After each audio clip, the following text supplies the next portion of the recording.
Anti-slavery poems, songs of labor and reform by John Greenleaf Whittie in Wartime. To Samuel E. Sewell and Harriet W. Sewell. Thy will be done. A word for the hour.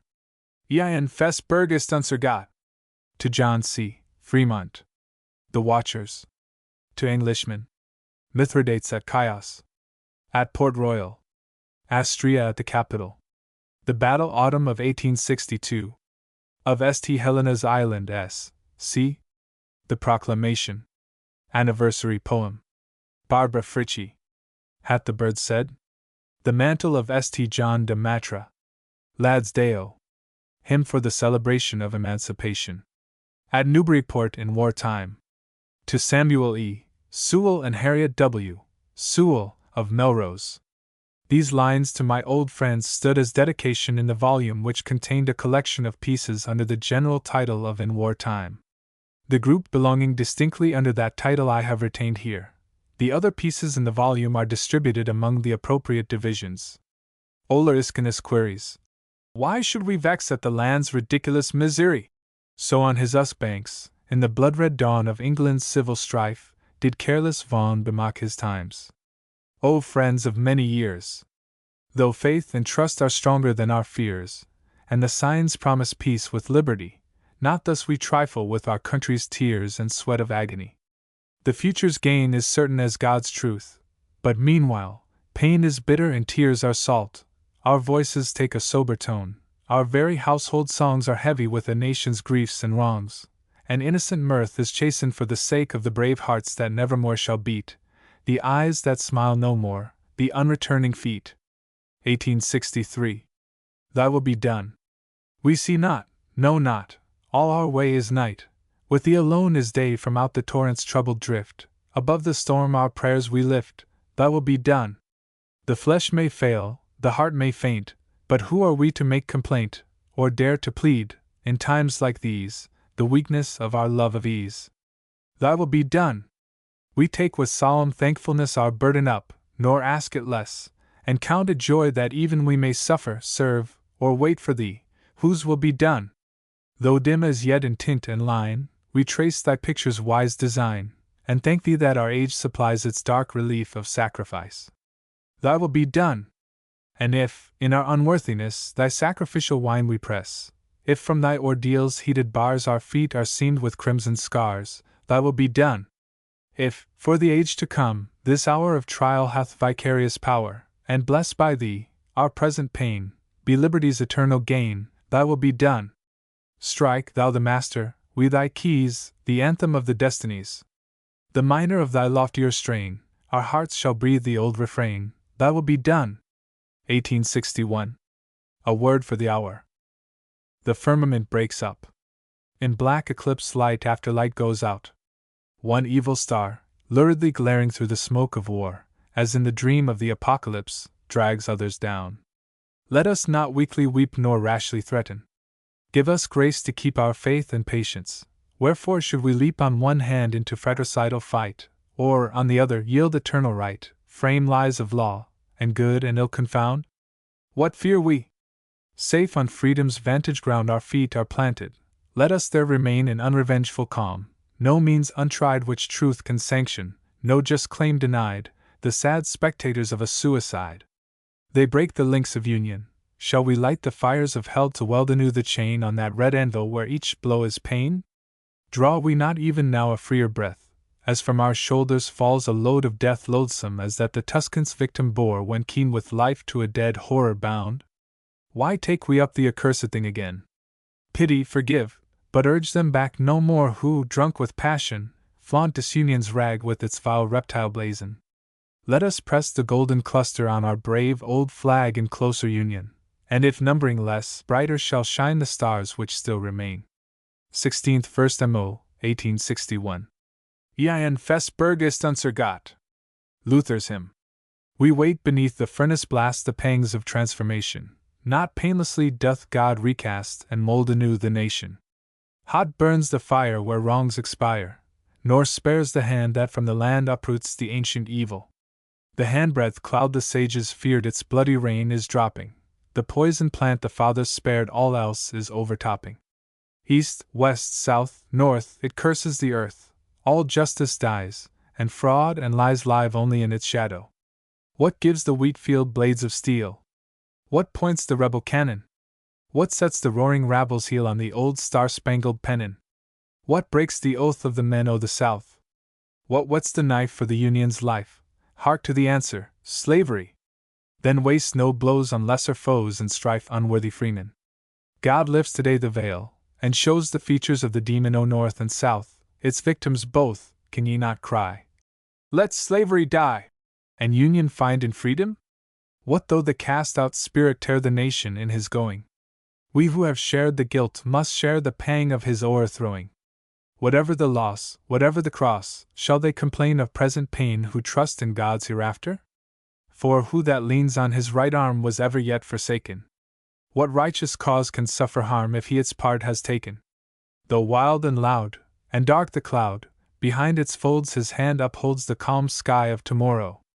Above the maddening cry for blood, above the wild war drumming, let freedom's voice be heard, with good the evil overcoming. Give prayer and purse to stay the curse whose wrong we share, whose shame we bear, whose end shall gladden heaven. In vain the bells of war shall ring of triumphs and revenges, while still is spared the evil thing that severs and estranges. But bless the ear that yet shall hear the jubilant bell that rings the knell of slavery forever. Then let the selfish lip be dumb, and hush the breath of sighing.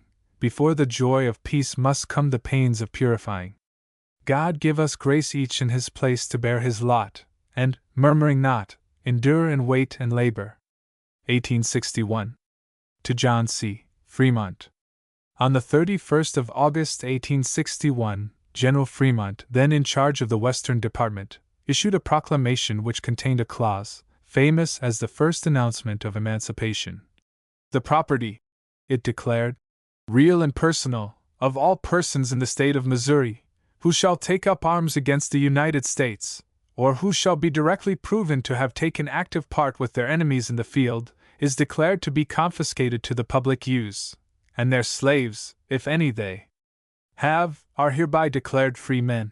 Mr. Lincoln regarded the proclamation as premature and countermanded it, after vainly endeavoring to persuade Fremont of his own motion to revoke it. Thy error, Fremont, simply was to act a brave man's part, without the statesman's tact, and taking counsel but of common sense, to strike at cause as well as consequence. Oh, never yet since Roland wound his horn at Roncesvalles, has a blast been blown far heard, wide echoed, startling as thine own. Heard from the van of freedom's hope forlorn, it had been safer, doubtless, for the time, to flatter treason, and avoid offense to that dark power whose underlying crime heaves upward its perpetual turbulence. But if thine be the fate of all who break the ground for truth's seed, or forerun their years till lost in distance, or with stout hearts make a lane for freedom through the level spears, still take thou courage. God has spoken through thee, irrevocable, the mighty words, be free. The land shakes with them, and the slave's dull ear turns from the rice swamps stealthily to hear. Who would recall them now must first arrest the winds that blow down from the free northwest, ruffling the Gulf, or like a scroll roll back the Mississippi to its upper springs. Such words fulfill their prophecy, and lack but the full time to harden into things. 1861. The Watchers. Beside a stricken field I stood, on the torn turf, on grass and wood, hung heavily the dew of blood. Still in their fresh mounds lay the slain, but all the air was quick with pain and gusty sighs and tearful rain. Two angels, each with drooping head and folded wings and noiseless tread, watched by that valley of the dead. The one, with forehead saintly bland and lips of blessing, not command, leaned, weeping, on her olive wand.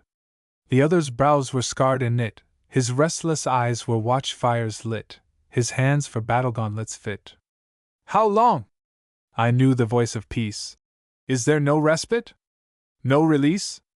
When shall the hopeless quarrel cease? O Lord, how long?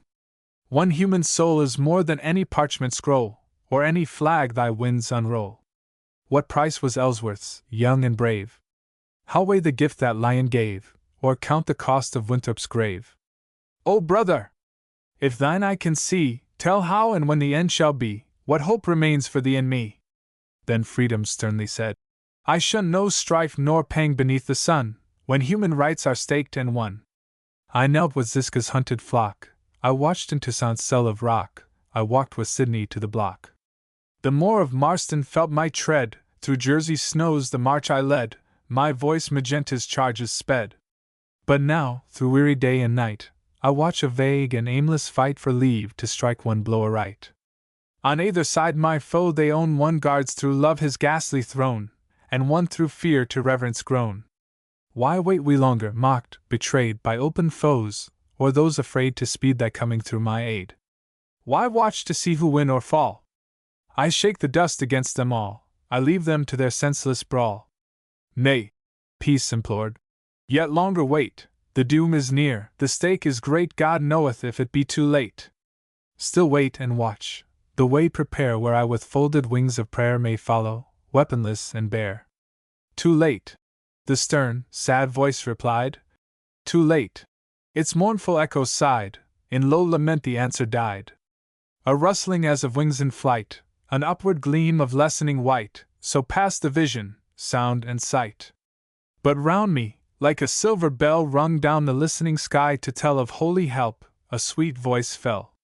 Still hope and trust. It sang. The rod must fall, the winepress must be trod, but all is possible with God. 1862. To Englishmen. Written when, in the stress of our terrible war, the English ruling class, with few exceptions, were either coldly indifferent or hostile to the party of freedom.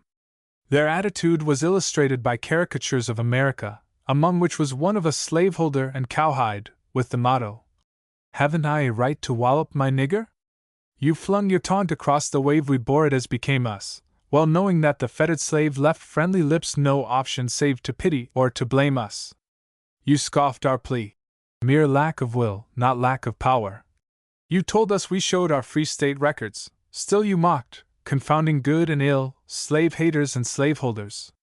We struck at slavery, to the verge of power and means we checked it. Lo, presto, change! Its claims you urge, send greetings to it o'er the surge, and comfort and protect it. But yesterday you scarce could shake, in slave-abhorring rigor, our northern palms for conscience' sake. Today you clasp the hands that ache with walloping the nigger. O Englishmen, in hope and creed, in blood and tongue our brothers! We too are heirs of Runnymede, and Shakespeare's fame and Cromwell's deed are not alone our mothers. Thicker than water. In one rill through centuries of story our Saxon blood has flowed, and still we share with you its good and ill, the shadow and the glory. Joined heirs and kinfolk, leagues of wave nor length of years can part us. Your right is ours to shrine and grave, the common freehold of the brave, the gift of saints and martyrs. Our very sins and follies teach our kindred frail and human. We carp at faults with bitter speech, the while, for one unshared by each, we have a score in common. We bowed the heart, if not the knee, to England's Queen. God bless her, we praised you when your slaves went free. We seek to unchain ours. Will ye join hands with the oppressor? And is it Christian England cheers the bruiser, not the bruised? And must she run, despite the tears and prayers of 1800 years, amuck in slavery's crusade? Oh, black disgrace! Oh, shame and loss too deep for tongue to phrase. Untear from your flag its holy cross, and in your van of battle toss the pirate's skull-bone blazon. 1862. Mithridates at Chios. It is recorded that the Chians, when subjugated by Mithridates of Cappadocia, were delivered up to their own slaves, to be carried away captive to Colchis. Athanasis considers this a just punishment for their wickedness in first introducing the slave trade into Greece. From this ancient villainy of the Chians the proverb arose, "The Chian hath bought himself a master." Knowst thou, O slave-cursed land, how, when the Chian's cup of guilt was full to overflow, there came God's justice in the sword of flame that, red with slaughter to its hilt, blazed in the Cappadocian victor's hand? The heavens are still and far, but not unheard of awful Jove. The sighing of the island's slave was answered, when the Aegean wave the keels of Mithridates clove, and the vines shriveled in the breath of war. Robbers of Chios! Hark! The victor cried. To heaven's decree! Pluck your last cluster from the vine, drain your last cup of Chian wine. Slaves of your slaves, your doom shall be, in Colchian mines by Phasis rolling dark, Then rose the long lament from the hoarse sea god's dusky caves. The priestess rent her hair and cried, "Woe! Woe! The gods are sleepless-eyed!" And, chained and scourged, the slaves of slaves, the lords of chaos, into exile went. The gods at last pay well. So Helle sang her taunting song. The fisher in his net is caught, the Chian hath his master bought. And Alframile, with laughter long, took up and sped the mocking parable. Once more the slow, dumb years bring their avenging cycle round, and more than Hellas taught of old, our wiser lessons shall be told, of slaves uprising, freedom crowned, to break, not wield, the scourge wet with their blood and tears. 1868. At Port Royal. In November, 1861, a Union force under Commodore DuPont and General Sherman captured Port Royal, and from this point as a basis of operations, the neighboring islands between Charleston and Savannah were taken possession of. The early occupation of this district, where the Negro population was greatly in excess of the white, gave an opportunity which was at once seized upon, of practically emancipating the slaves and of beginning that work of civilization which was accepted as the grave responsibility of those who had labored for freedom.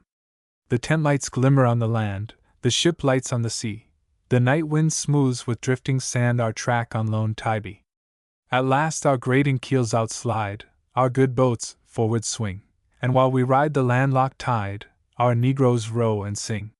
For dear the bondman holds his gifts of music and of song, the gold that kindly nature sifts among his sands of wrong.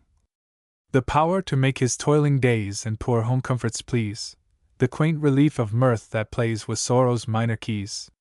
Another glow than sunset's fire has filled the west with light, where field and garner, barn and byre, are blazing through the night. The land is wild with fear and hate, the rout runs mad and fast, from hand to hand, from gate to gate the flaming brand is passed.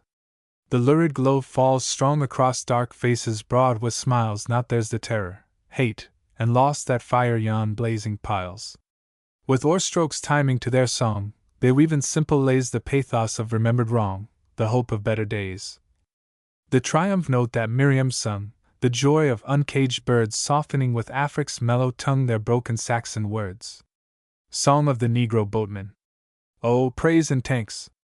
The Lord he come to set the people free, and massa tinka deo be doom, and we o be jubilee.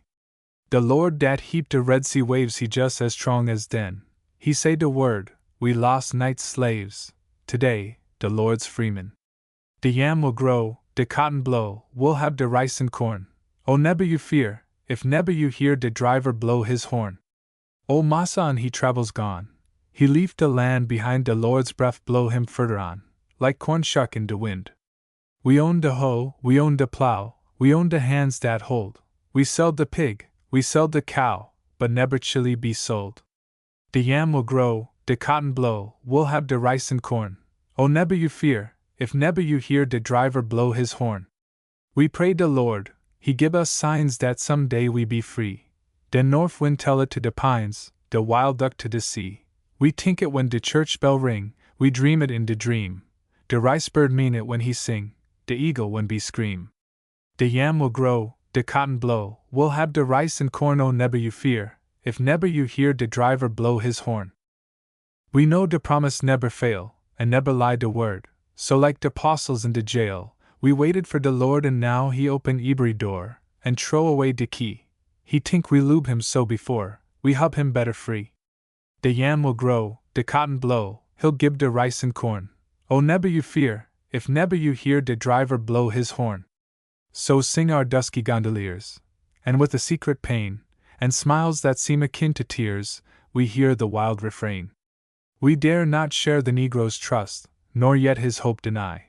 We only know that God is just, and every wrong shall die. Rude seems the song, each swarthy face, flame-lighted, ruder still we start to think that hapless race must shape our good or ill. That laws of changeless justice bind oppressor with oppressed, and close as sin and suffering joined, we march to fate abreast. Sing on, poor hearts! Your chant shall be our sign of blight or bloom, the Vala song of liberty, or death rune of our doom. 1862. Astria at the Capitol. Abolition of slavery in the District of Columbia, 1862. When first I saw our banner wave above the nation's council hall, I heard beneath its marble wall the clanking fetters of the slave. In the foul marketplace I stood, and saw the Christian mother sold, and childhood with its locks of gold, blue-eyed and fair with Saxon blood. I shut my eyes, I held my breath, and smothering down the wrath and shame that set my northern blood aflame, stood silent, where to speak was death. Beside me gloomed the prison cell where wasted one in slow decline for uttering simple words of mine, and loving freedom all too well. The flag that floated from the dome flapped menace in the morning air. I stood a perilled stranger where the human broker made his home. For crime was virtue, gown and sword and law the threefold sanction gave, and to the quarry of the slave went hawking with our symbol bird. On the oppressor's side was power, and yet I knew that every wrong, however old, however strong, but waited God's avenging hour. I knew that truth would crush the lie, somehow, sometime, the end would be, yet scarcely dared I hope to see the triumph with my mortal eye. But now I see it. In the sun a free flag floats from yonder dome, and at the nation's hearth and home the justice long delayed is done. Not as we hoped, in calm of prayer, the message of deliverance comes, but heralded by roll of drums on waves of battle-troubled air. Midst sounds that madden and appall, the song that Bethlehem's shepherds knew, the harp of David melting through the demon agonies of Saul. Not as we hoped, but what are we? Above our broken dreams and plans God lays, with wiser hand than man's, the cornerstones of liberty. I cavil not with him, the voice that freedom's blessed gospel tells is sweet to me as silver bells, rejoicing. Yea, I will rejoice. Dear friends still toiling in the sun, ye dearer ones who, gone before, are watching from the eternal shore the slow work by your hands begun. Rejoice with me. The chastening rod blossoms with love, the furnace heat grows cool beneath his blessed feet whose form is as the Son of God. Rejoice. Our Mara's bitter springs are sweetened, on our ground of grief rise day by day in strong relief the prophecies of better things. Rejoice in hope.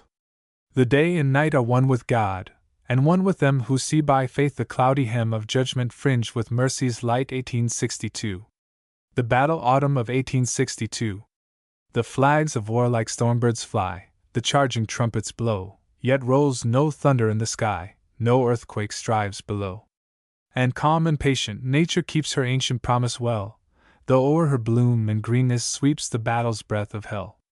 And still she walks in golden hours through harvest-happy farms, and still she wears her fruits and flowers like jewels on her arms. What mean the gladness of the plain, this joy of eve and morn, the mirth that shakes the beard of grain and yellow locks of corn? Ah! Eyes may well be full of tears, and hearts with hate are hot, but even pace come round the years, and nature changes not. She meets with smiles our bitter grief, with songs our groans of pain, she mocks with tint of flower and leaf the war-field's crimson stain. Still, in the cannon's pause, we hear her sweet thanksgiving psalm. Too near to God for doubt or fear, she shares the eternal calm. She knows the seed lies safe below the fires that blast and burn. For all the tears of blood we sow she waits the rich return. She sees with clearer eve than ours the good of suffering born, the hearts that blossom like her flowers, and ripen like her corn. Oh, give to us, in times like these, the vision of her eyes, and make her fields and fruited trees our golden prophecies. Oh, give to us her finer ear above this stormy din, we too would hear the bells of cheer ring peace and freedom, Indiana. 1862. Hymn, sung at Christmas by the scholars of St. Helena's Island, S.C. Oh, none in all the world before were ever glad as we. We're free on Carolina's shore, we're all at home and free. Thou friend and helper of the poor, who suffered for our sake, to open every prison door, and every yoke to break. Bend low thy pitying face and mild, and help us sing and pray, the hand that blessed the little child, upon our foreheads lay. We hear no more the driver's horn, no more the whip we fear, this holy day that saw thee born was never half so dear. The very oaks are greener clad, the waters brighter smile. Oh, never shone a day so glad on sweet St. Helen's Isle. We praise thee in our songs today, to thee in prayer we call, make swift the feet and straight the way of freedom unto all. Come once again, O blessed Lord! Come walking on the sea! and let the mainlands hear the word that sets the islands free. 1863. The Proclamation. President Lincoln's Proclamation of Emancipation was issued January 1, 1863. St. Patrick, slave to Milcho of the herds of Ballymena, wakened with these words: "Arise, and flee out from the land of bondage, and be free!" Glad as a soul in pain, who hears from heaven the angels singing of his sins forgiven, and wondering, sees his prison opening to their golden keys. He rose a man who laid him down a slave, shook from his locks the ashes of the grave, and outward trod into the glorious liberty of God. He cast the symbols of his shame away, and passing where the sleeping Milcho lay, though back and limbs smarted with wrong, he prayed, "God pardon him!" So went he forth. But in God's time he came to light on Uline's hills a holy flame, and dying, gave the land a saint that lost him as a slave. O dark, sad millions, patiently and dumb waiting for God, your hour at last has come, and freedom's song breaks the long silence of your night of wrong. Arise and flee. Shake off the vile restraint of ages. But like Ballymena's saint, the oppressor spare, heap only on his head the coals of prayer. Go forth, like him return again, to bless the land whereon in bitter pain ye toiled at first, and heal with freedom what your slavery cursed. 1863. Anniversary Poem. Read before the alumni of the Friends' Yearly Meeting School, at the annual meeting at Newport, R.I. 15/6 Mo. 1863. Once more, dear friends, you meet beneath a clouded sky, not yet the sword has found its sheath, and on the sweet spring airs the breath of war floats by. Yet trouble springs not from the ground, nor pain from chance. The eternal order circles round, and wave and storm find meet and bound in providence. Full long our feet the flowery ways of peace have trod, content with creed and garb and phrase. A harder path in earlier days led up to God. Too cheaply truths, once purchased dear, are made our own. Too long the world has smiled to hear our boast of full corn in the ear by others sown. To see us stir the martyr fires of long ago, and wrap our satisfied desires in the singed mantles that our sires have dropped below. But now the cross our worthies bore on us is laid, profession's quiet sleep is o'er, and in the scale of truth once more our faith is weighed. The cry of innocent blood at last is calling down an answer in the whirlwind blast, the thunder and the shadow cast from heaven's dark frown. The land is red with judgments. Who stands guiltless forth? Have we been faithful as we knew, to God and to our brother true, to heaven and earth? How faint, through din of merchandise and count of gain, have seemed to us the captive's cries! How far away the tears and sighs of souls in pain! This day the fearful reckoning comes to each and all. We hear amidst our peaceful homes the summons of the conscript drums, the bugle's call. Our path is plain. The war net draws round us in vain, while, faithful to the higher cause, we keep our fealty to the laws through patient pain. The leveled gun, the battle brand, we may not take, but calmly loyal, we can stand and suffer with our suffering land for conscience' sake. Why ask for ease where all is pain? Shall we alone be left to add our gain to gain, when over Armageddon's plain the trump is blown? To suffer well is well to serve. Safe in our Lord the rigid lines of law shall curve to spare us. From our heads shall swerve its smiting sword. And light is mingled with the gloom, and joy with grief. Divinest compensations come, through thorns of judgment mercies bloom in sweet relief. Thanks for our privilege to bless, by word and deed, the widow in her keen distress, the childless and the fatherless, the hearts that bleed. For fields of duty, opening wide, where all our powers are tasked, the eager steps to guide of millions on a path untried, the slave is ours. Ours by traditions dear and old, which make the race our wards to cherish and uphold, and cast their freedom in the mold of Christian grace. And we may tread the sickbed floors where strong men pine, and down the groaning corridors, pour freely from our liberal stores the oil and wine. Who murmurs that in these dark days his lot is cast? God's hand within the shadow lays the stones whereon his gates of praise shall rise at last. Turn and o'erturn, O outstretched hand, nor stint, nor stay. The years have never dropped their sand on mortal issue vast and grand as ours today. Already, on the sable ground of man's despair is freedom's glorious picture found, with all its dusky hands unbound upraised in prayer. Oh, small shall seem all sacrifice and pain and loss, when God shall wipe the weeping eyes, for suffering give the victor's prize, the crown for cross. Barbara Frietchie. This poem was written in strict conformity to the account of the incident as I had it from respectable and trustworthy sources. It has since been the subject of a good deal of conflicting testimony, and the story was probably incorrect in some of its details.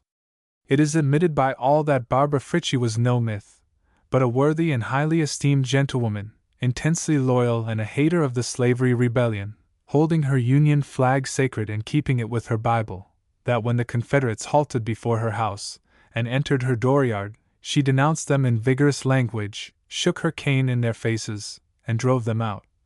And when General Burnside's troops followed close upon Jackson's, she waved her flag and cheered them.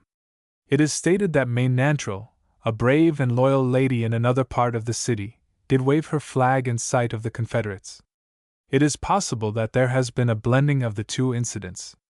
Up from the meadows rich with corn, clear in the cool September morn, the clustered spires of Frederick stand green-walled by the hills of Maryland.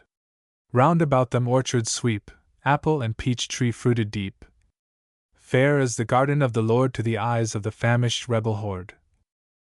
On that pleasant morn of the early fall when Lee marched over the mountain wall, over the mountains winding down, horse and foot, into Frederick town, 40 flags with their silver stars, 40 flags with their crimson bars, flapped in the morning wind. The son of noon looked down, and saw not one.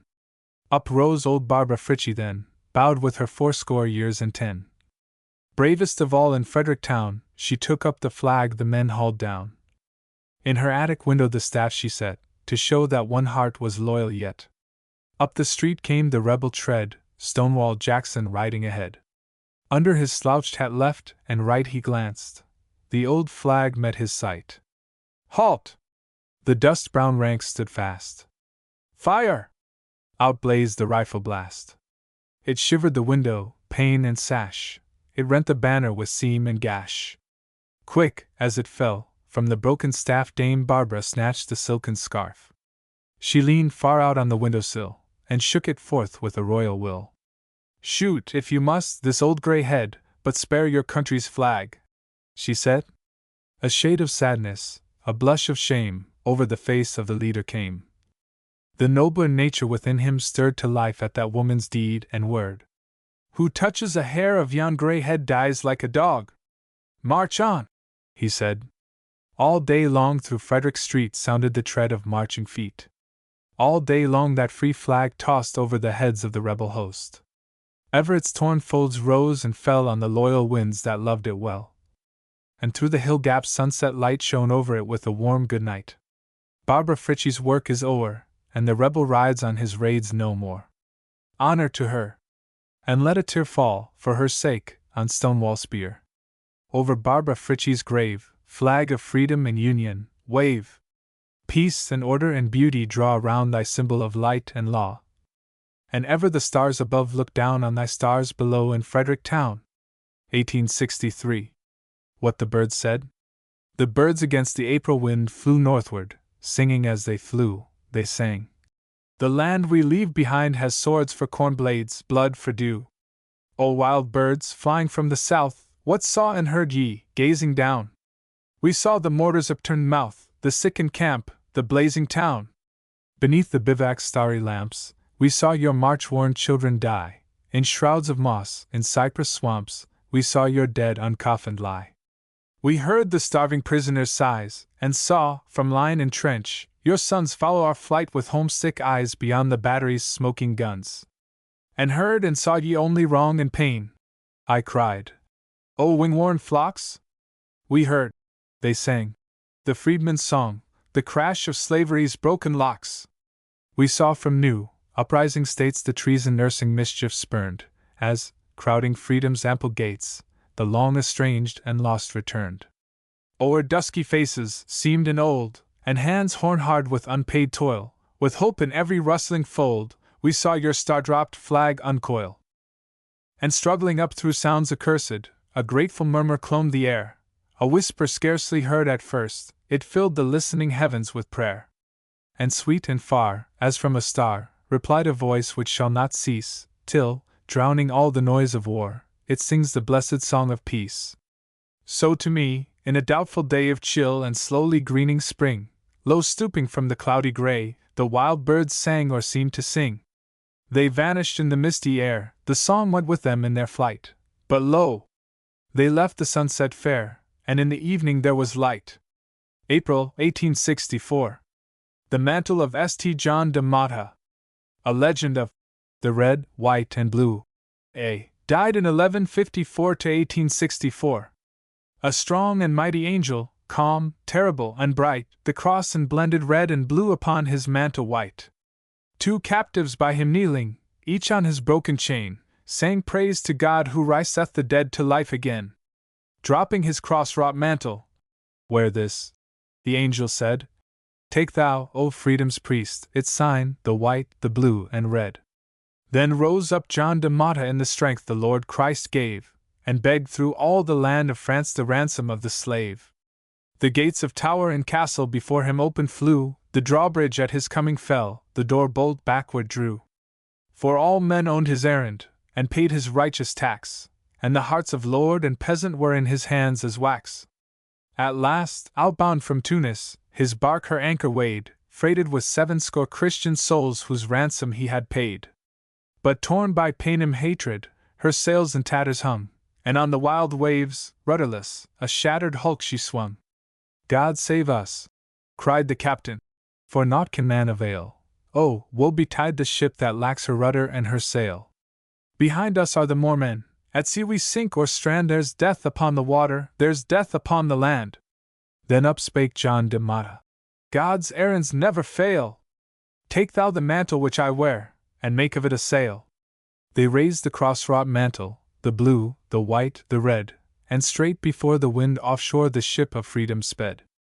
"God help us!" cried the seaman, "for vain is mortal skill, the good ship on a stormy sea is drifting at its will." Then up spake John de Mata, "My mariners, never fear, the Lord whose breath has filled her sail may well our vessel steer." So on through storm and darkness they drove for weary hours, and lo! the third grey morning shone on Ostia's friendly towers. And on the walls the watchers the ship of mercy knew, they knew far off its holy cross, the red, the white, and blue. And the bells in all the steeples rang out in glad accord, to welcome home to Christian soil the ransomed of the Lord. So runs the ancient legend by bard and painter told, and lo! the cycle rounds again, the new is as the old. With rudder foully broken, and sails by traitors torn, our country on a midnight sea is waiting for the morn. Before her, nameless terror; behind, the pirate foe; the clouds are black above her, the sea is white below. The hope of all who suffer, the dread of all who wrong, she drifts in darkness and in storm. How long, O Lord, how long? But courage, O my mariners, ye shall not suffer wreck, while up to God the freedman's prayers are rising from your deck. Is not your sail the banner which God hath blessed anew, the mantle that de Mata wore, the red, the white, the blue? Its hues are all of heaven, the red of sunset's dye, the whiteness of the moonlit cloud, the blue of morning's sky. Wait cheerily, then, O mariners, for daylight and for land. The breath of God is in your sail, your rudder is his hand. Sail on, deep freighted with blessings and with hopes. The saints of old with shadowy hands are pulling at your ropes. Behind ye holy martyrs uplift the palm and crown. Before ye unborn ages send their benedictions down. Take heart from John de Mata, God's errands never fail. Sweep on through storm and darkness, the thunder and the hail. Sail on. The morning cometh, the port ye yet shall win, and all the bells of God shall ring the good ship bravely in. 1865. Laus Deo. On hearing the bells ring on the passage of the constitutional amendment abolishing slavery. The resolution was adopted by Congress, January 31, 1865. The ratification by the requisite number of states was announced December 18, 1865. It is done! Clang of bell and roar of guns send the tidings up and down. How the belfries rock and reel! How the great guns, peal on peal, fling the joy from town to town! Ring, O bells! Every stroke exulting tells of the burial hour of crime. loud and long, that all may hear, ring for every listening ear of eternity and time. Let us kneel, God's own voice is in that peal, and this spot is holy ground. Lord, forgive us.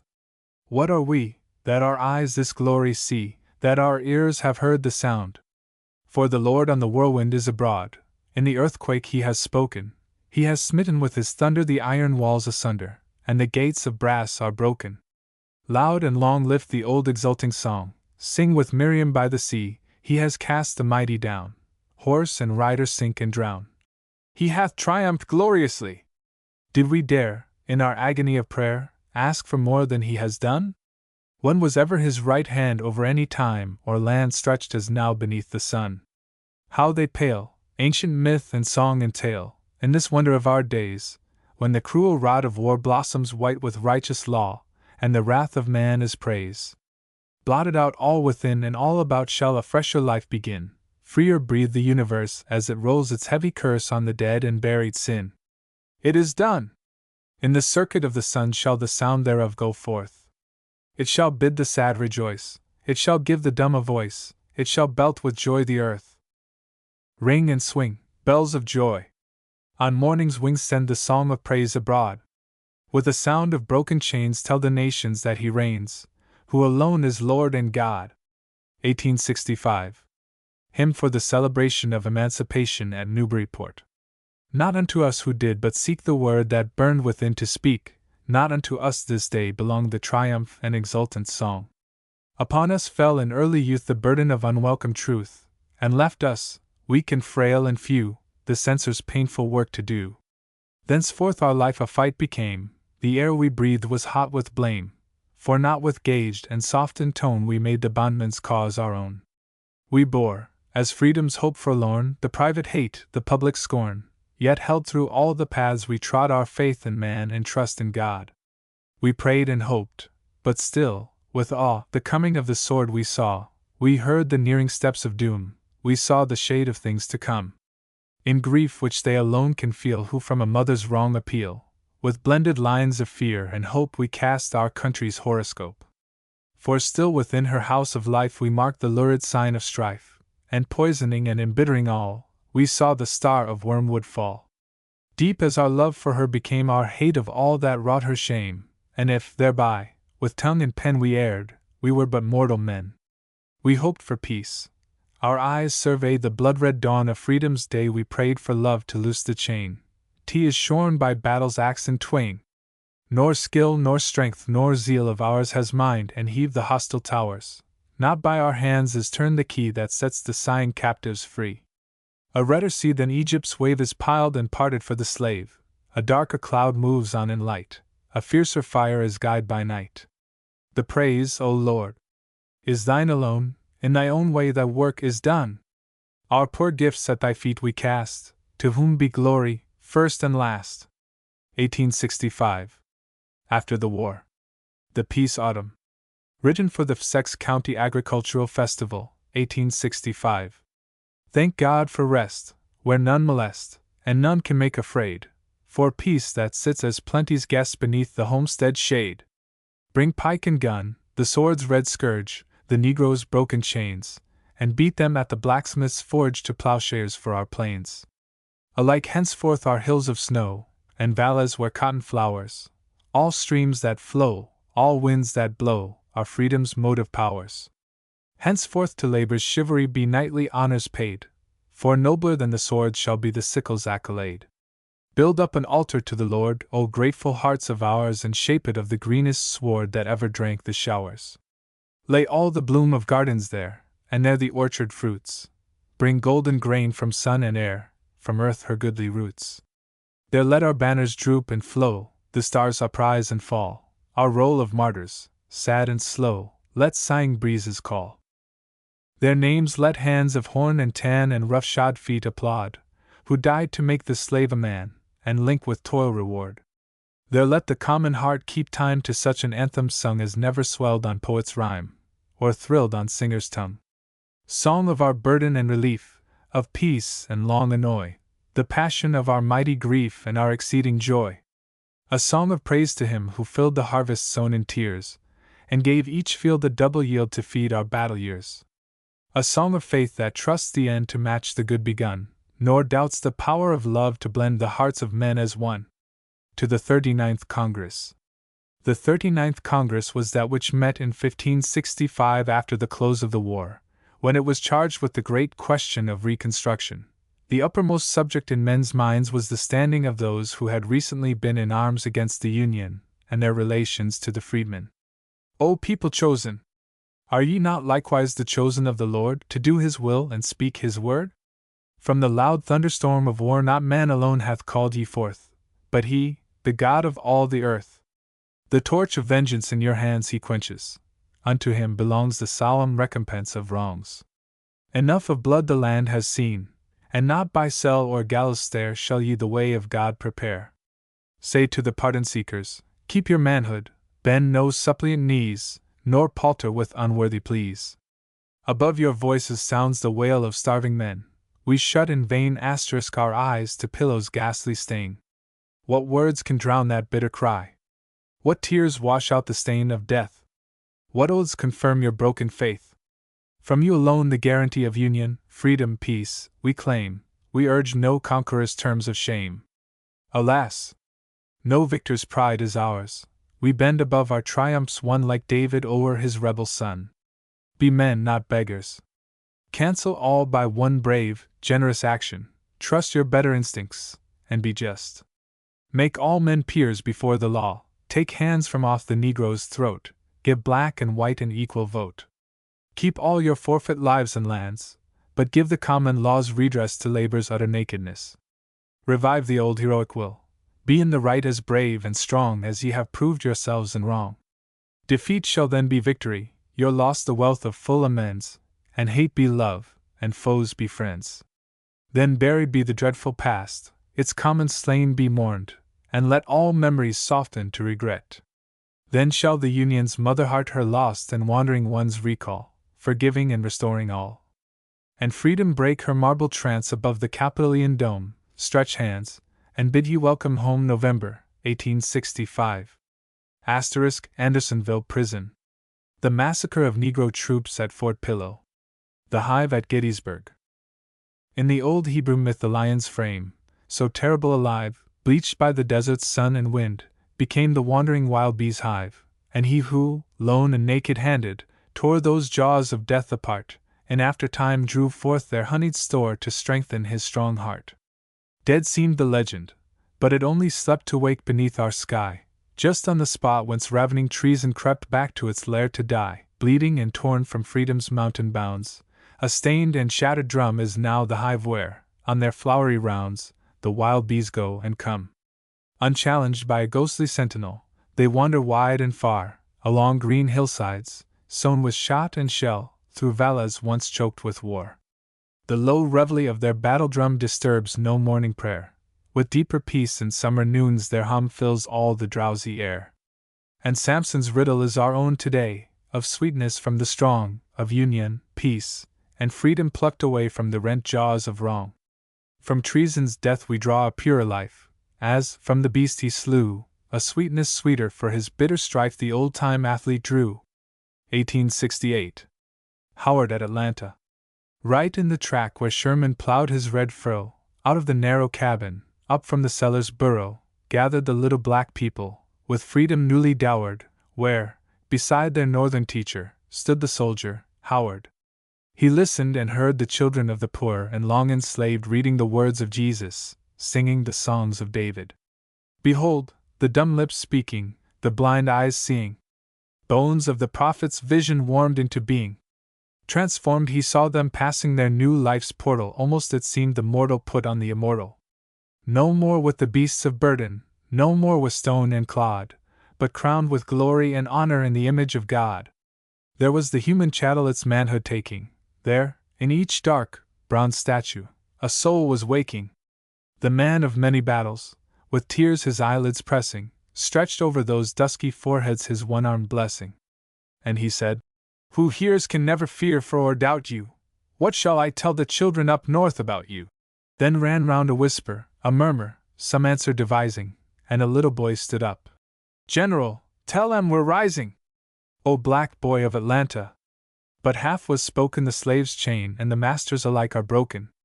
The one curse of the races held both in tether, they are rising, all are rising, the black and white together. O brave men and fair women! Ill comes of hate and scorning, shall the dark faces only be turned to mourning? Make time your sole avenger, all healing, all redressing, meet fate halfway, and make it a joy and blessing. 1869. The Emancipation Group. Moses Kimball, a citizen of Boston, presented to the city a duplicate of the Freedmen's Memorial statue erected in Lincoln Square, Washington. The group, which stands in Park Square, represents the figure of a slave, from whose limbs the broken fetters have fallen, kneeling in gratitude at the feet of Lincoln. The group was designed by Thomas Ball, and was unveiled December 9, 1879. These verses were written for the occasion. Amidst thy sacred effigies of old renown give place, O city, freedom loved, to his whose hand unchained a race. Take the worn frame, that rested not save in a martyr's grave, the care-lined face, that none forgot, bent to the kneeling slave. Let man be free! The mighty word he spake was not his own, an impulse from the highest stirred these chiseled lips alone. The cloudy sign, the fiery guide, along his pathway ran, and nature, through his voice, denied the ownership of man. We rest in peace where these sad eyes saw peril, strife, and pain. His was the nation's sacrifice, and ours the priceless gain. O symbol of God's will on earth, as it is done above, bear witness to the cost and worth of justice and of love. Stand in thy place and testify to coming ages long, that truth is stronger than a lie, and righteousness than wrong. The Jubilee Singers. A number of students of Fisk University, under the direction of one of the officers, gave a series of concerts in the northern states, for the purpose of establishing the college on a firmer financial foundation. Their hymns and songs, mostly in a minor key, touched the hearts of the people, and were received as peculiarly expressive of a race delivered from bondage. Voice of a people suffering long, the pathos of their mournful song, the sorrow of their night of wrong.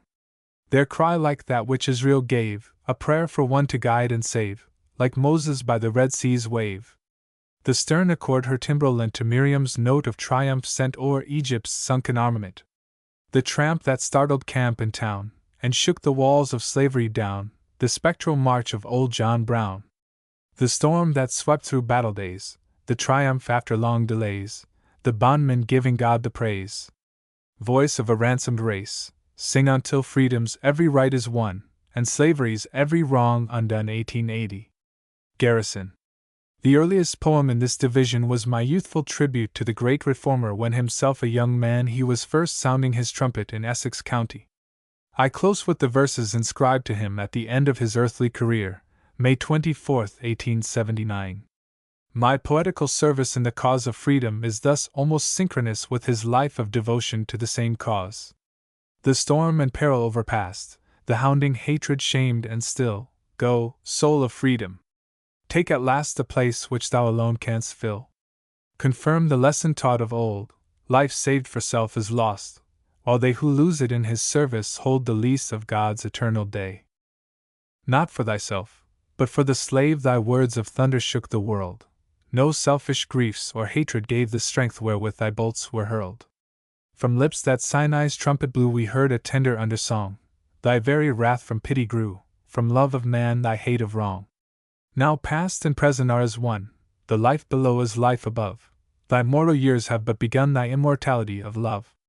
With somewhat of thy lofty faith we lay thy outworn garment by, give death but what belongs to death, and life the life that cannot die.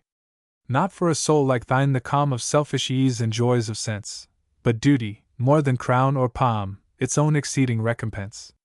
Go up and on thy day well done, its morning promise well fulfilled, arise to triumphs yet unwon, to holier tasks that God has willed. Go, leave behind thee all that mars the work below of man for man, with the white legions of the stars do service such as angels can. Wherever wrong shall right deny or suffering spirits urge their plea, be thine a voice to smite the lie, a hand to set the captive free.